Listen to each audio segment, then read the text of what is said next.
We need it. Like like oxygen. Why we breathe it. Like water.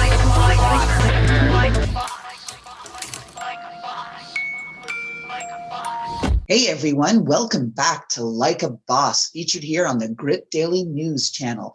I'm Loralyn Mears, your host of the show, and well, let's get right to it. Every week we bring you different guests, fascinating guests from all corners of the globe. Today we've got Lan Phan, and you're thinking, does that name sound familiar? Well, it might. She's the founder of Community of Seven.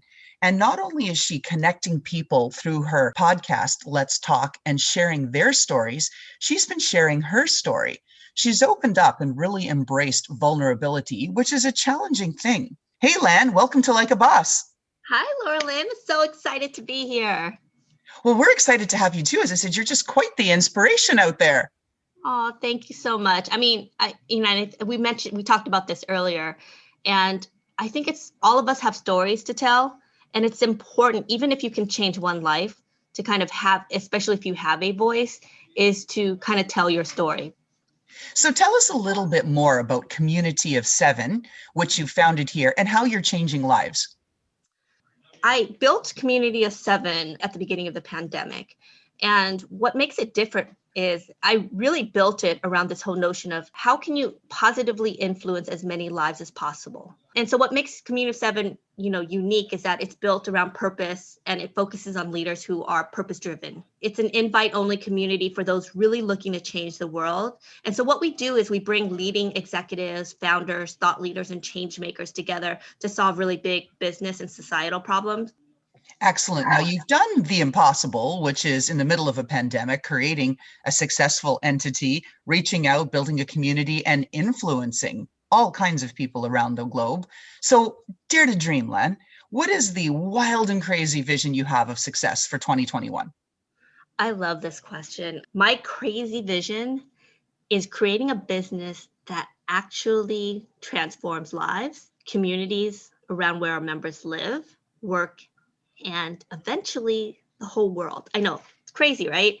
And my philosophy has always been my raindrop philosophy, which is all of us are like raindrops. What we do seems small and inconsequential, but when we come together, we become the ocean. And it's this ocean that creates ripples, and the ripples create waves. And these are how movements are made. This is how change is made. And so my goal is, how do you bring people together to make the world a better place? Oh, I love that raindrop theory. I didn't hear that before. And so that's excellent. I have something similar where I follow the philosophy of standing in the rain, because everybody is raining something. And if you stand close enough to the rain, you're bound to get wet. And you want to, right? You want to be wet with knowledge. You want to be wet with experience. You want to be wet with access. And so very similar philosophies there, Lan. Love it. I love that.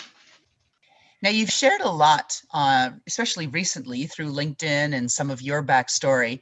And we know that you've had tremendous success even as a child. You were entrepreneurial, embracing network marketing, selling chocolate bars, but you also had some difficult years, as a teen. So what I'd like you to share is whatever you're comfortable sharing, either personally or professionally, tell us about the hardest thing that you've ever had to do.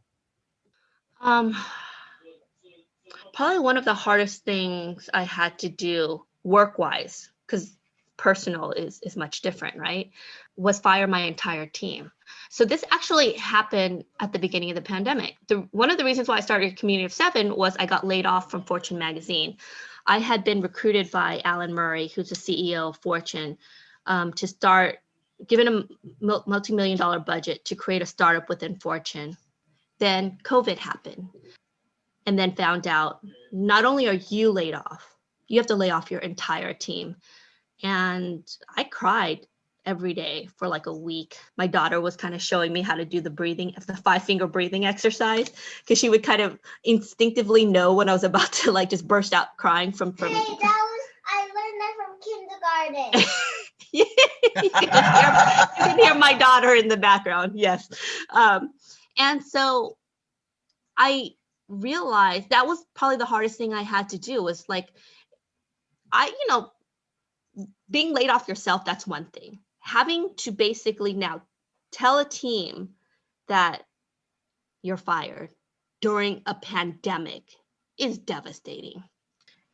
There's better days out there. Just keep on moving forward step by step. That's a great message of inspiration because we all need that. 2020 was a dark and terrible year for most people. And it's just wonderful to be embracing 2021 with a new Yes. approach, right? And saying better days are ahead. Yes. But before we jump ahead into the rest of what 2021 holds, we're going to look back. So Lan, if I gave you some pixie dust and said, you get to change one thing from your past, what would you change? You lay off. Nothing. I mean, it's so funny. My daughter in the background, of course, is listening to everything and just says, I would change the layoffs. And of course, I can't change the layoffs, right? But I think, honestly, my answer is nothing, because I think every hardship that you go through, every mistake that you make leads you to who you are today. The majority of my guests here on Like a Boss all say something similar. They have no regrets. They wouldn't change anything that's happened because it's made them who they are. It's given them the strength they need to move forward and the clarity, right, to know what they shouldn't be doing and to put them closer to the path of what they should be doing. So I hear you. I'm in that camp too, Lan. Yeah. All right, Lan. So it sounds like you've made a number of different pivots. You've been a serial entrepreneur. You've been in and out of corporate. Can you tell us a little bit about why you've made the choices that you have? I was kind of struggling. I was just kind of in my head. I need to leave this corporate world. I just don't know what I want to do. And the aha moment came, and I realized that I needed to focus on my values. All right. So moving ahead, I've got another question here. What do you wish that someone told you about founding a startup now that you're deep in the throes? What do you wish you knew? Oh, this is a really good one. Focus on your values. Focus on your purpose.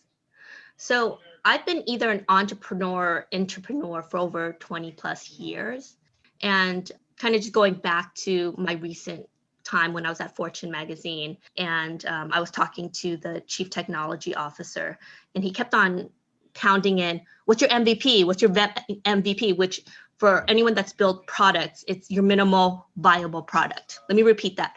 Minimal viable product at launch, right? And I think that is such BS. Really, what we should be talking about is, when I created this business, I was like, forget a minimal viable product. What's the most value I can bring to people? And when I built Community of Seven, I threw away everything I learned about building a business. And I built it around my purpose and my passion, and what I wanted, what I wanted to create had to bring the most value to people. And so that's kind of what I wish I had learned growing up, because I'd always try to use other people's models.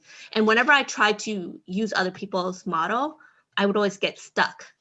Creating Community of Seven was really my going back to that whole notion of being an entrepreneur and really finding what drove me. Let's turn the tables around. So you've been tremendously helpful, not only with Community of Seven, but here on our podcast, giving us all kinds of insights and tips. How can our audience help you?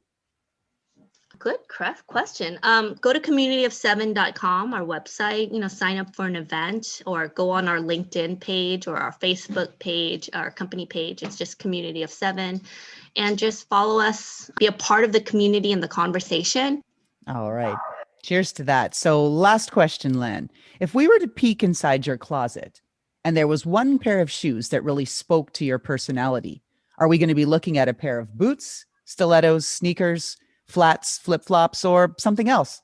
Definitely sneakers. It's not the sexiest of shoes, but it'll give you comfort when you need. It'll give you support when you need. If you want to run a marathon, the shoes will be there cheering you on. And it's one of those things where I love it. You get the job done. You're a gal on the move, not to be slowed down by stilettos or any of that other nonsense. You're racing through it, right? Yes.